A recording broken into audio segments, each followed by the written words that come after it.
Tonight on CTV News, BC Ferry's workers attacked. The passenger spun around and bit the second officer. What happened aboard this BC ferry that saw an unruly passenger run from the car deck to the cafeteria, kicking and biting staff? Which one is the...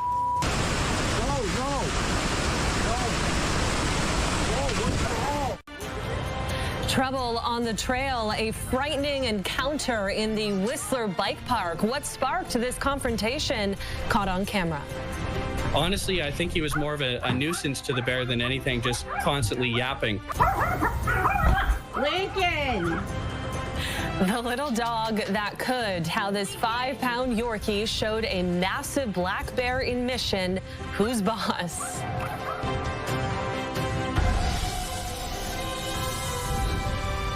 This is CTV News with Mary Cranston. Good evening, and thank you for joining us. We begin with a violent incident on a BC ferry. During the long weekend rush, 2 employees were attacked by a passenger, and one was actually bitten. That passenger then led employees on a chase from the car deck and throughout the vessel.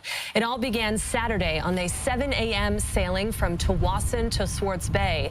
The union says a worker was on the car deck when a shirtless man got out of his vehicle and started throwing punches. A second employee was called to help.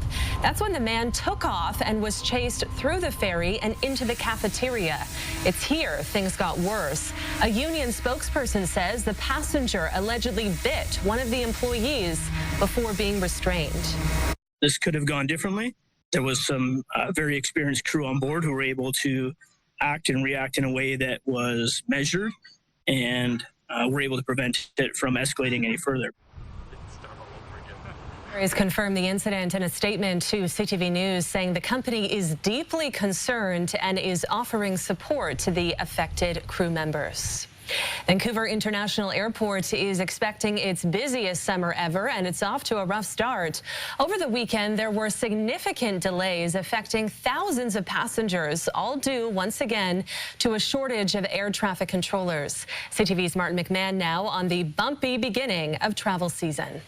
There were more than 200 flight delays over the weekend and dozens of cancellations. Saturday, incredibly frustrating day for passengers, incredibly frustrating day for our partners, incredibly frustrating day for us. The airport has pointed to what it calls resource restraints with air traffic controllers, some of them unavailable to work at the last minute during one of the airport's busiest weekends. NAV Canada had that last-minute staffing issue come up, and as a result, they had to dial back how many aircraft they could handle coming into YVR in any given hour. The frustrations are being felt by airlines too. WestJet telling CTV News Canadians deserve consistent accountability and service standards across the entire aviation ecosystem. WestJet is calling on the federal government to work with all stakeholders to find an immediate solution. By Monday, mostly back to normal. Despite expectations, it will be the busiest day of this quasi-long weekend. I'm not quite sure exactly, but my flight was delayed. And there was significant, I'd say, air traffic in Montreal. And coming here, yeah, it was a significant delay too. Flying out today, we got a small notice that it's 15 minutes delayed, but it seemed okay. NAVCAN is dealing with a shortage of air traffic controllers and is apologetic about the issues. We take delays very seriously when they're related to air traffic control delays, and our team is doing everything can to ensure aircraft are moving first and foremost safely, but also efficiently, and we regret any impacts to the flying public. Operations have been much smoother Monday in comparison with the weekend, but with a busy travel season getting underway, some have concerns further turbulence could be ahead. Martin McMahon, CTV News, Vancouver. Beginning tomorrow morning, Translink fares are going up again. Whether bus or SkyTrain, it's one of the biggest hikes in years. CTV's Isabella Zaffarisi now on why and how much more you'll be paying. Translink says the fare hike is to continue to provide essential transit services. This is the biggest fare increase since COVID-19. Commuters will see about a 4% increase starting Tuesday.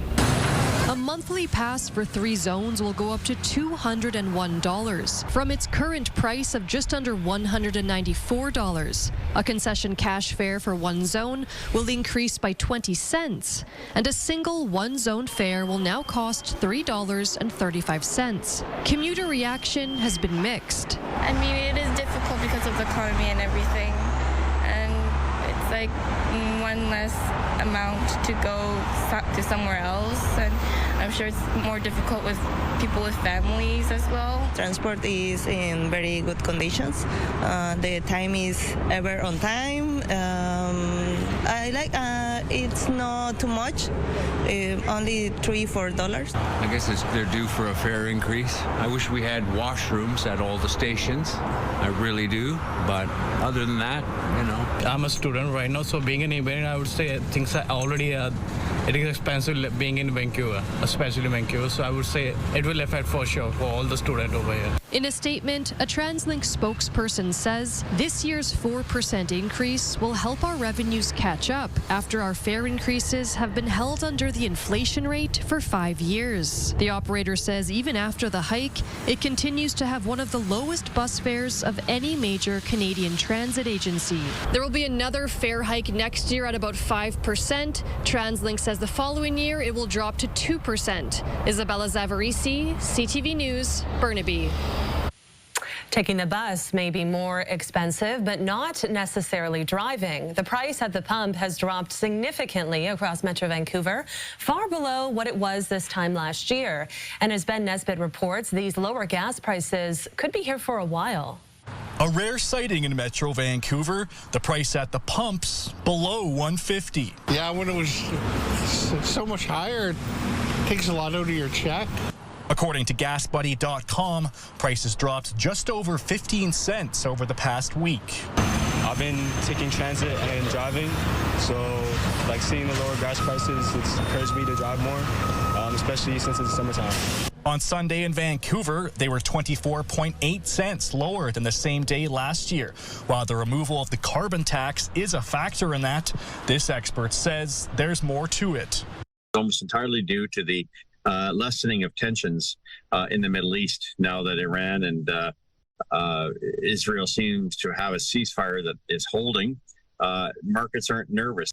On Monday, prices were hovering in the mid-150s. But Dan McTagg says for your best chance at the lowest possible price, fill up after 6 p.m. Gas stations like to have this sort of thing where they charge you their full retail margin in the morning. It can be up to 7 to 10 cents a liter. And by the evening, they've pretty much taken it away. Experts predict prices could remain below $1.60 for the next few months before a gradual increase closer to the fall. Ben Nesbitt, CTV News, Vancouver. Drug trafficking, weapons, and secondhand exposure to fentanyl. The BC government says safety has become such a problem in supportive housing. It's time to deal with bad tenants, and that could mean changing the laws so it's easier to get rid of them. CTV's Ben Milcher has the details. Numerous fires, weapons, and secondhand smoke from toxic drugs are some of the dangers facing residents and staff in BC supportive housing units. The housing minister has put together a working group to come up with recommendations to make it easier for providers to deal with problem tenants, including evicting them. Ensuring that no weapons are brought into supportive housing, ensuring that people that work there are safe and the people that live there are safe. One idea on the table could see the province remove supportive housing from the Residential Tenancy Act, which would strip thousands of tenants of the protections the Act provides. They can be evicted at any moment.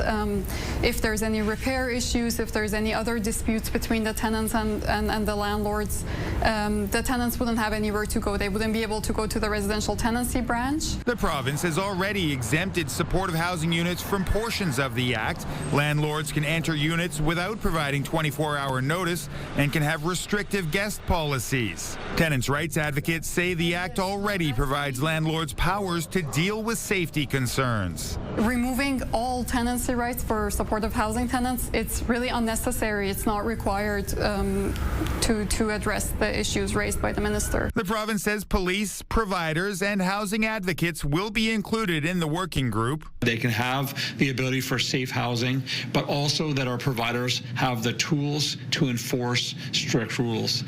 We know that low barrier supportive housing is needed, but that doesn't mean no barrier. Galon wants the working group to report back in the early fall so any suggested changes can be enacted as soon as possible. Ben Milger, CTV News, Vancouver. A man has been suspended from Whistler's mountain bike park after throwing a teenager's bike off a bridge. This happened on Friday and was caught on camera, showing the moment a group of riders were being threatened. We have blurred the man's face because no charges have been laid. And a warning, some viewers may find the language offensive. Yo, oh, I'm sorry, man. I didn't mean it, eh? I mean, like... Video shows the teens stopped on a wooden bridge with rope railings when the man bumped into them.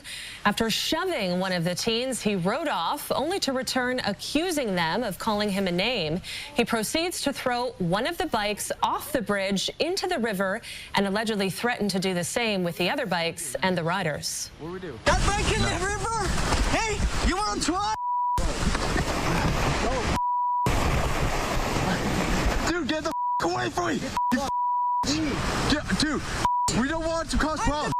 No, dude, please. The teens were eventually able to de-escalate the situation and the man left. In a statement, Vail Resorts, which owns Whistler, says our team is aware of the incident and can confirm we have been in contact with all individuals involved. The safety of our guests is our top priority, and behavior of this nature is not appropriate or acceptable in the Whistler Mountain Bike Park. We have revoked this guest's access to the park, and their pass has been suspended.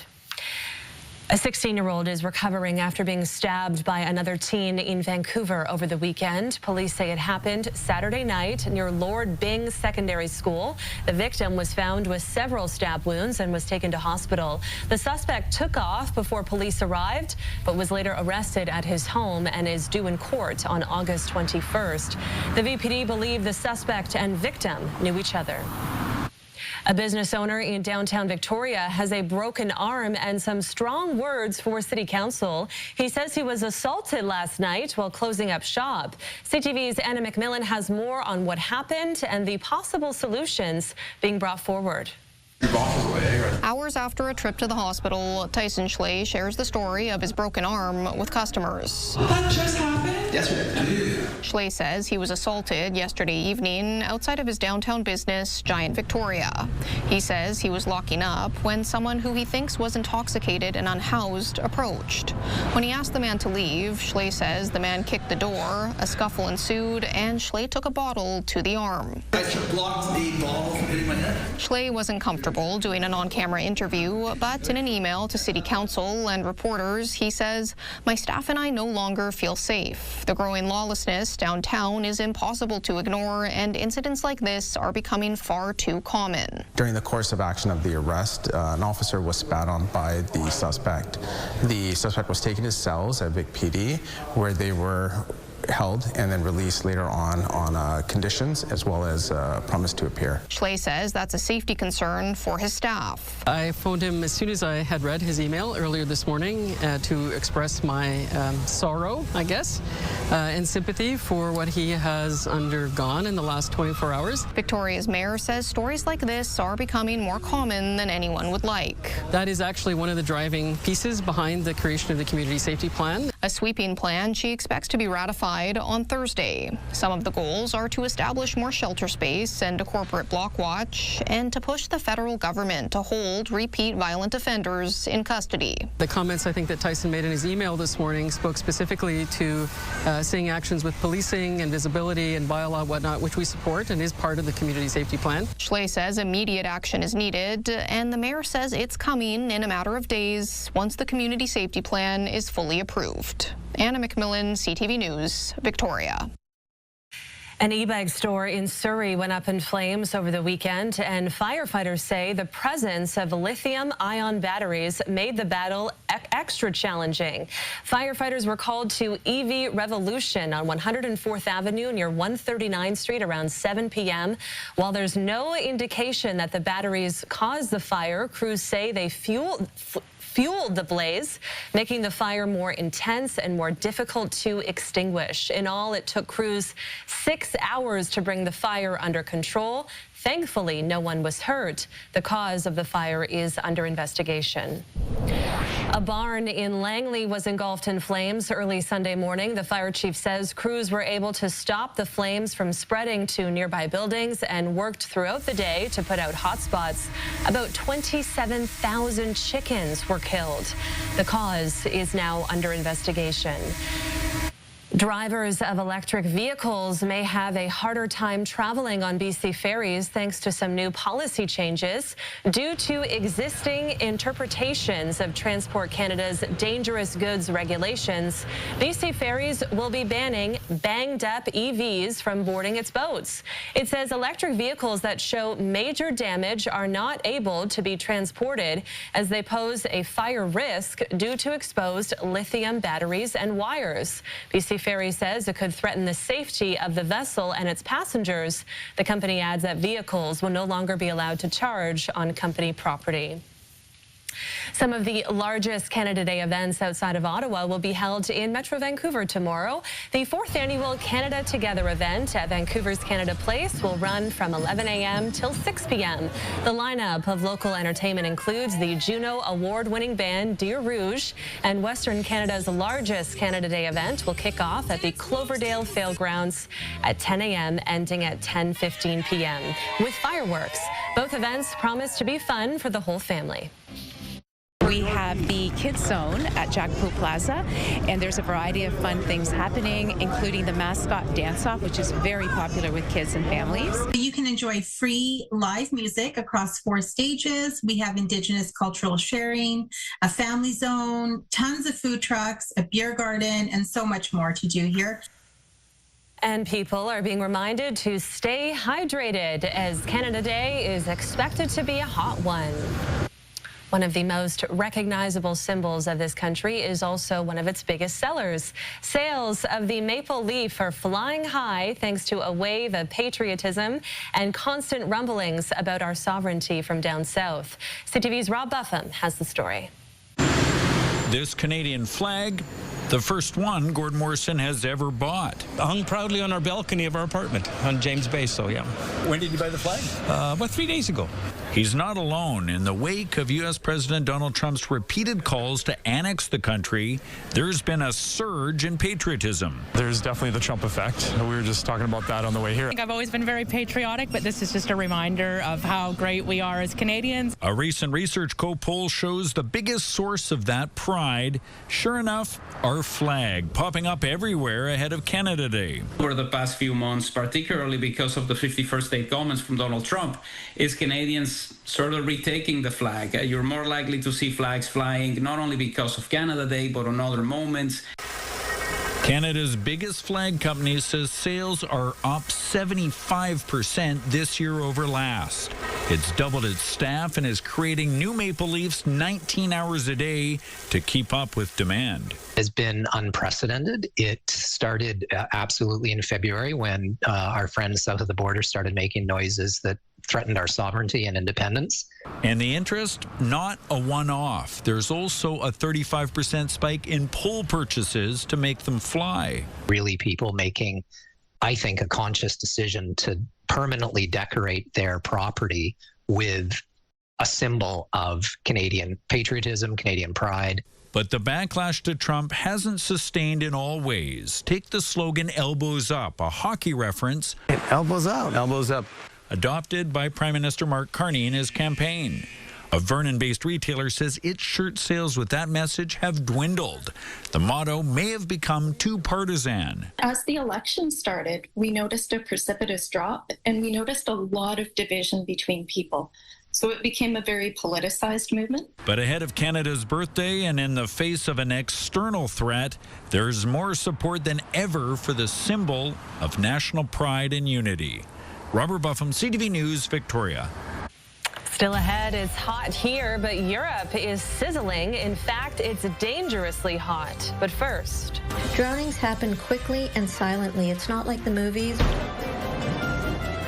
What to look for when it comes to trouble on the water when CTV News continues. Stay with us. With summer here, many British Columbians are heading to lakes, rivers, and the ocean to cool off. But as the mercury rises, so does the risk of drowning. CTV's Becca Clarkson shows us how to stay safe in the water. This is the sound of summer. Waves, kids splashing, and the hum of boats. But if you're not careful, it could sound like this. During the summer, the risk of drownings is at its highest. An average of 78 people in BC drown each year, a number experts say is too high for something that's preventable. We want to decrease that number, and we want British Columbians to be aware of what they can do to prevent an injury or a fatality from occurring. Nearly 80% of those who drown are men, between 18 and 34 years old, a trend linked to risky behavior. Also at high risk, young children, especially those on the autism spectrum. Children with autism are actually 160 times more likely to drown than their neurotypical peers. And that increase to their, being susceptible to drownings because of tactile, sensory, wandering. BC's Life Saving Society says learning basic swimming skills is a major step to prevent drownings. But when it comes to keeping kids safe, nothing replaces supervision. What I'd like parents to kind of pretend that you are playing and looking for where's Waldo out there. Find your child, make sure that you're constantly scanning and looking for things that are not normal. A lack of supervision has been linked to 86% of child drownings. But adults too need someone watching them. Never swim alone, swim with a buddy. Drownings happen quickly and silently. It's not like the movies where people are splashing their hands and screaming for help. That's not what happens. The individual gets submerged in water very quickly and very quietly. It doesn't take a lot to be a hero around the water. If you notice somebody doing something unsafe, speak up, say something. You could save a life just by being observant. Not all heroes wear capes. Some wear life jackets. Becca Clarkson, CTV News, Vancouver. A nasty heat wave is gripping parts of Europe, with temperatures in some countries climbing higher than 40 degrees Celsius. Really hard currently because the temperatures are above 45 degrees. A new record was set for June over the weekend in southwestern Spain, with temperatures reaching highs of 46 degrees near the Portugal border. There's a number of red heat warnings across the continent in parts of Portugal, Italy, and Croatia. Meantime, amber heat alerts are in place in countries including the UK, France, and Austria. Yikes. I thought it was hot here. Yeah, no, not even close. This is quite nice. Yeah, it is really compared nice to what they're dealing with. But yeah, our hot weather will continue. Today's hot spot across the country was right here in BC. So let's take a look at that right now. It was, drumroll, Lytton. That's right, at 36.5 degrees. Today under sunny skies, the record was set with 41.1 degrees in 1942. And last night was nearly 15 degrees. So very mild overnight. And for us, we'll see 16 overnight tonight under clear skies. So it'll be very warm if you don't have an air conditioner. Put on your fans. Into tomorrow, we'll do it all over again. We say hello to July and Canada Day with 23 degrees near the water and 28 degrees inland. CTV Weather brought to you by Expedia Cruises. Make the most of your next trip by booking with those who've been there. Visit expediacruises.ca. And we wanted a lot of rain in June. We didn't get it. And the first week of July is looking pretty dry as well. Those details coming up. Okay. Thank you so much, Anne. Well, Pierre Poilievre can officially start the countdown to his next political race. We'll show you where the Conservative leader will seek to make a return to the House of Commons. But first, it's very simple. Prime Minister Carney in Canada caved. Ditching the digital tax. Canada and the U.S. resumed trade talks. Did Canada cave? What the Prime Minister is saying. That's next. Welcome back. Trade talks between Canada and the U.S. have resumed after Ottawa decided to scrap a tax targeting tech giants. CTV's Mike LeCouture has more on the motive behind the move and the reaction from the White House. Prime Minister Mark Carney says discussions between Canada and the U.S. restarted this morning after a call with President Donald Trump last night. But the way the Americans are framing it is very different. It's very simple. Prime Minister Carney in Canada caved. A blunt assessment of how it all played out from the White House. The two leaders spoke late last night, and then Canada announced it was rescinding the digital services tax. Carney said removing it was part of a bigger negotiation. It doesn't make sense to collect tax from people and then remit them back. So it provides some certainty. The DST was intended to collect tax from big tech companies that make money off Canadian users but don't pay Canadian taxes. Carney says the two sides will now work towards negotiating a full trade deal by July 21st. The White House said you caved. Is that how it went down? The Prime Minister wouldn't answer that, but the Canadian Chamber of Commerce applauds the move, pointing to the bigger picture negotiation.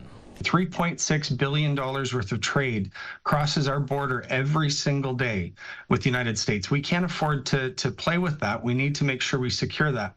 Conservative leader Pierre Poilievre believes Carney should have got something in return.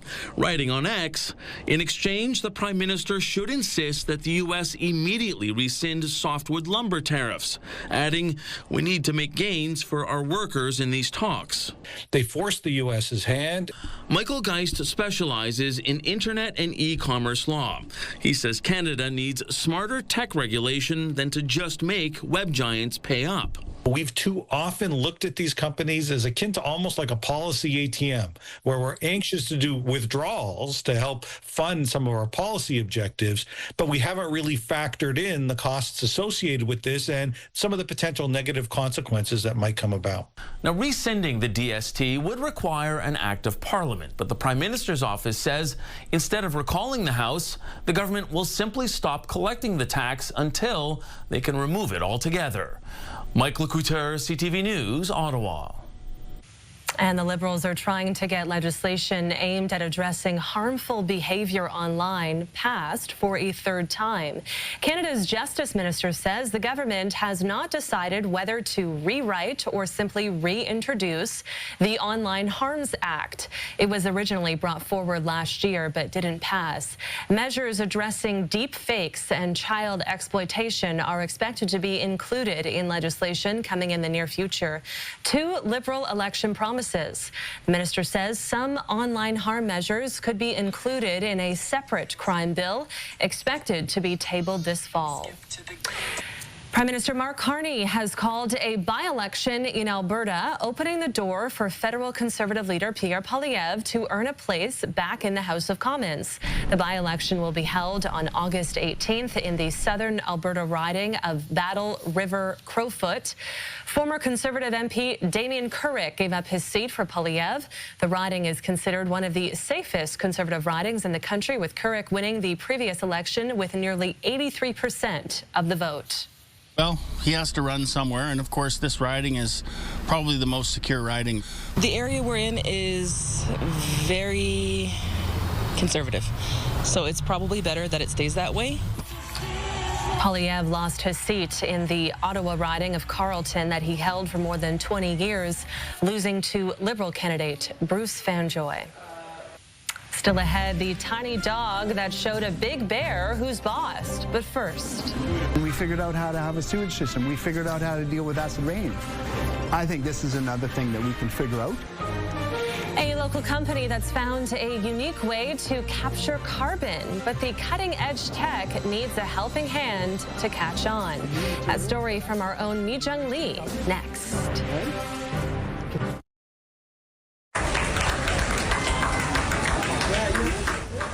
There were celebrations and relief as two passengers of a Disney Dream Cruise were rescued at sea. The ship was on its way from the Bahamas to Fort Lauderdale, Florida on Sunday when a child fell overboard and her dad jumped in after her. Disney is commending the crew for sending out a rescue boat to save the pair within minutes. It's unclear how the girl fell. A Burnaby company is attracting international investment in its cutting-edge technology to tackle greenhouse gas emissions. It's pioneered a way to capture CO2 emissions in a way that's never been done before. But carbon capture is expensive, and the industry says it needs more private and public sector support to ramp up the industry. CTV's Mi-Jung Lee has the story. At the massive Savante factory in Burnaby, robotic arms are holding special filters that were years in the making, material that the company says could be a game changer in the fight against climate change. And it all started in this engineer's garage 18 years ago. The biggest culprit for climate change is actually CO2 going into the atmosphere. Savante's team of 300 engineers and scientists have produced filters designed to trap carbon dioxide directly from industrial emissions and even from the air itself. The filters then go into this machine, a sort of carousel of carbon capture. This state-of-the-art machine is called the Buck. The idea is you build one next to a polluting smokestack, and the goal is that it would capture 95% of the CO2 emissions, which then get buried underground. The company got a shout-out from the Premier recently on his trip to Korea, where he met with Samsung. They partnered with a BC company called Savante around carbon capture technology that was developed in British Columbia. It'll be deployed around the world. The BC government and Ottawa are both banking on carbon capture to help them reach their climate goals. BC and the Canada Growth Fund have committed more than $140 million to Savante. Savante has a pilot project here at the Lafarge cement plant in Richmond. They capture 1 ton of CO2 a day. Our numbers from that are great already. That's allowing us to design the commercial plants. The Lafarge pilot is dealing with just a fraction of the plant's emissions. Savante doesn't have any commercial carbon capture projects up and running yet. The process is expensive and takes time. Another concern for environmentalists, carbon capture has been around for decades, but has a history of under-delivering. 16 years ago, the BC government poured millions of dollars into studying carbon capture of the province's worst single carbon emitter at the time, Spectra Energy's natural gas plant in Fort Nelson. Despite high hopes, the province says it's been on pause for several years. This was supposed to be the technology that, there would have been lots of these things around by now, was what people thought by the 1990s. It simply hasn't worked. This energy economist says that's partly because we've been chasing the wrong technology, and North American carbon pricing and other GHG regulations are just not strong enough, and it's just very politically fraught right now. Savante wants to see more financial incentives from provincial and federal governments and private sector funding to ramp up the industry and get projects going now, and in turn, create high-paying Canadian jobs. We can afford to do it. We figured out how to not have garbage in our front yard, and we figured out how to have a sewage system. We figured out how to deal with acid rain. I think this is another thing that we can figure out. The province says carbon capture is essential for reducing emissions in large industry. The question is just how quickly it can happen, even with Canada unlikely to meet its emissions targets for 2030. Mi-Jung Lee, CTV News, Burnaby. Well, it was a stunning day today. If you were lucky enough to spend it outside, there's more to come. Anne's forecast is next. Plus, Lincoln is, as small dogs are, they're super aggressive, and they think that they're, the bee's knees. Lincoln, get over here. Don't mess with Lincoln. How his little dog energy managed to scare off a bear. We'll be right back. Lincoln! An unwanted visitor to a backyard in the Fraser Valley had no idea what he was in for, how a 5-pound Yorkie took on a bear and won. We'll have that story right after Anne's forecast, but first, it's a hot one out there, so to stay cool, this town called in the professionals.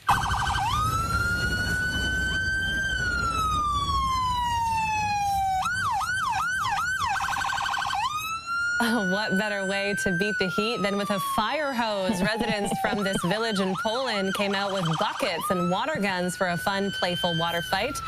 Everyone wins in a game like this, Anne, and I needed this today because I don't have air conditioning, and it's getting pretty rough out. I think you should call on the firefighters and see if they can help you out. Yeah, maybe. My kid really needed that today, too. Right, yeah. If you don't have air conditioner, go into a place with air conditioning, grocery stores, malls, because, the heat will continue as we head into tomorrow to celebrate Canada Day. This is how we fared today. 24.6 degrees, well above the seasonal average of 22.4. It was a mild night last night. Overnight lows at 14.1. And to finish off June, we didn't see a lot of rain. 27.7 millimeters only. The seasonal average at 51.1 millimeters of rain. So here's a look at temperatures right now at the harbor, sitting at 25 degrees. 27s in North Vancouver and in Burnaby. You're looking at 31 degrees in Pitt Meadows and in Chilliwack. 30 degrees in Surrey and Abbotsford. So it is very hot out there, all thanks to this ridge of high pressure. It will continue to dominate the southern half of the province. We do have some unsettled conditions for the north coast as well as for Haida Gwaii. So here's a look at our weather tracker right now. Clear and calm for the southern half of the province, unsettled for the north coast. And it'll look like that as we head through the overnight into tomorrow morning as well. You'll see a few scattered showers in there with some sunny breaks as we head into the second half of the day. And it stays dry and warm for us on the southern coast, on the south coast. Chance of afternoon thunder showers for the central interior tomorrow. Your provincial forecast at the bottom of your screen.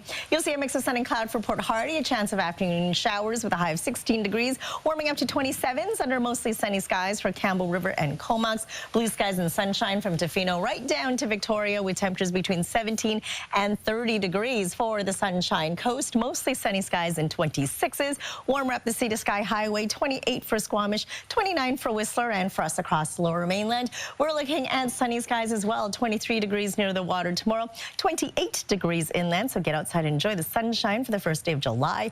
Into Wednesday, we'll see seasonal temperatures 22 under a mix of sun and cloud. A few clouds for Thursday and Friday, both sitting at 20 degrees. Saturday, we'll kick off the weekend. Mostly sunny skies and 20, and a touch warmer as we head into Sunday and Monday. 22 for Sunday and 23 degrees on Monday. CTV weather brought to you by Expedia Cruises for air, land, and sea vacations. So you're going to have to hose down your baby and yourself tomorrow. Yeah, I think we're going to go to Kids Beach. We need to cool off. Yeah, that's nice and cool by the water. That's a great idea. All right, thank you, man. You're welcome. Oh, well, I have the wrong script in front of me. You would think a 5-pound Yorkie is no match for a full-grown black bear, but don't tell that to a little dog in Mission who chased a bear off its property. And video of the encounter has gone viral. CTV's Shannon Patterson has the story. Black bears are frequent visitors to Matt Burnett's property in Mission. You know, we shoo them away and they do their thing. They don't often bother us too much. On Saturday, a bear breaking into the garbage shed got the attention of the family's tiny 4-year-old Yorkie Chihuahua mix named Lincoln. Lincoln, get over here. The bear was there. He had moved out a garbage can and was just about to start going through it, and Lincoln runs after him. Lincoln! They kind of start to make it up the hill a little bit. Lincoln jumps back down, then goes back after the bear again. And as soon as the bear made one kind of little movement, Lincoln jumped off the hill. He did a little bit of a face plant onto the pavement and then came back. Lincoln's fearlessness didn't surprise the Burnetts. Lincoln is, as small dogs are, they're super aggressive. And they think that they're, the bee's knees. I think he nipped at the bear's ankle one time. Honestly, I think he was more of a nuisance to the bear than anything, just constantly yapping. I mean, anybody that has a small dog can relate. Burnett's video of the encounter quickly went viral. This morning when I checked it, it was at about 110,000 views or something like that. Some negative comments and lots of people just saying he's, a brave little dog for running after the bear. Well, he would never encourage his 5-pound Yorkie to chase after a huge black bear. He came back unscathed and we're happy for that. Shannon Patterson, CTV News. Tough little cookie. Beyonce fans were on the edges of their seats during her concert last night, but not in a good way. We'll show you the heart-stopping moment in Houston when something went very wrong while Queen Bee was mid-flight, and later. Adam finds out why a 71-year-old embarked on a big adventure with Cat named after a rabbit on the Sawatsky sign-off. And right now, here's a preview of CTV Morning Live. It's shaping up to be a Canada Day celebration to remember. Wednesday on CTV Morning Live, we'll show you how Canadians came together on our nation's birthday from coast to coast. Also, trade talks between Canada and the U.S. are back on again. We'll have the latest on the roller coaster negotiations. We're back after the holiday. We'll see you Wednesday morning. News, weather, and traffic. It's everything you need. CTV Morning Live, weekdays 6 to 9.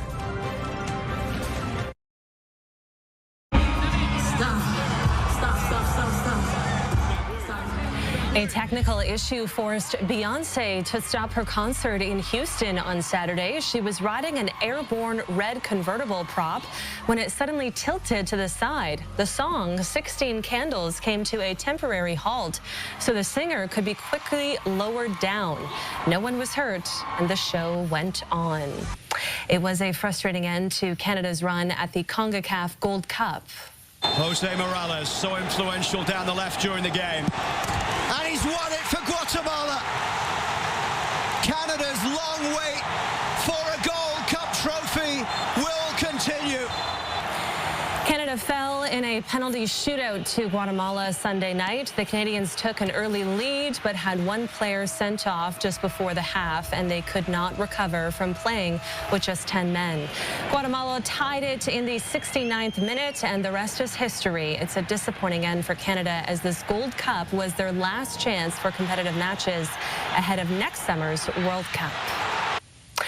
First round action at the Wimbledon got underway today, and it was a successful day on the grass for a number of Canadians involved.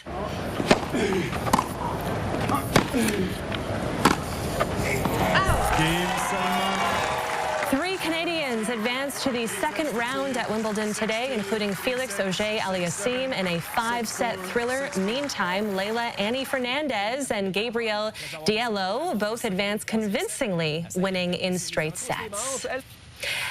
And Anne is here now. We have a wedding ring story for you, Anne. A man from Nova Scotia thought he lost his family ring forever until he saw this. After a bit of looking around, I found it. And it's just right in here, probably like 5 feet of water. Anthony was swimming with his kids last week when his ring slipped into the water. He got the ring from this late father-in-law, and he left the water devastated. So his wife put out a call on social media, and a man called Nate answered. Using his dive gear, Nate found the ring not far from where it was dropped.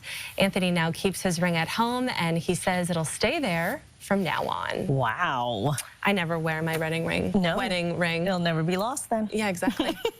All right, finally for us, Adam shares the story of a pair of traveling companions. One senior has traveled thousands of kilometers on a tricycle, accompanied by his friend, a three-legged cat. On this Encore Sawatsky sign-off.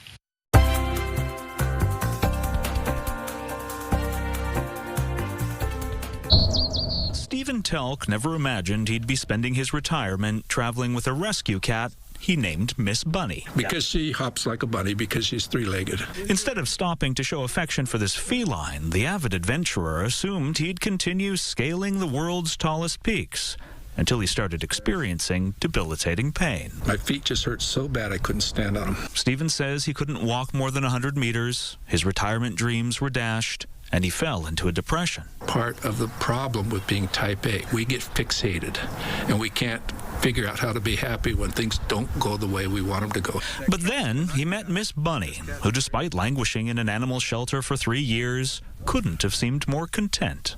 She's minus a leg, I got foot neuropathy. We'll be a good match for each other. And then his wife suggested a recumbent trike might also make a good match, so he could challenge himself without putting full weight on his foot. So Stephen and Miss Bunny started cycling together. Sometimes she's just got her head hanging over the side with her eyes closed like, are we there yet? Sometimes she's pawing at my knees. Hey. The dynamic duo from Wyoming cycled countless kilometers around the U.S. before now traveling along the west coast of Canada, spreading smiles along the way. Nobody even knows I'm on there. What are you riding? A trike? I didn't see any trike. All I see is this cute little cat here. And Stephen says he couldn't be more grateful that his travels with Miss Bunny are a big reason why he's the happiest he's ever been. Most people go somewhere and all they think about is how to get to point B, and then their interest in the trip starts. When you're on a bicycle, the whole time is your trip. Rather than racing to a destination, the 71-year-old says he's learned life truly is about appreciating the journey. I'm still type A, but I'm reformed. I'm laid back. It's like, what's the old saying? Don't worry, be happy. Adam Sawatsky, CTV News, Saanich. Oh, I'm sure Lucy would love a basket like that. Yeah, she has a trailer and she goes on our bike rides as well. So yeah, she gets little adventures like Bunny the kitty. You're so spoiled. So spoiled. All right, she's got her Canada Day flag on because we're celebrating early. Check out our scenic snapshot for tonight. Canada flags flying high at the Plaza of Nations in Falls Creek. Thanks, John, for sending that in. And email us your scenic snapshot at scenicsnapshot@ctv.ca. All right, thanks for watching. Enjoy the holiday tomorrow. Take care.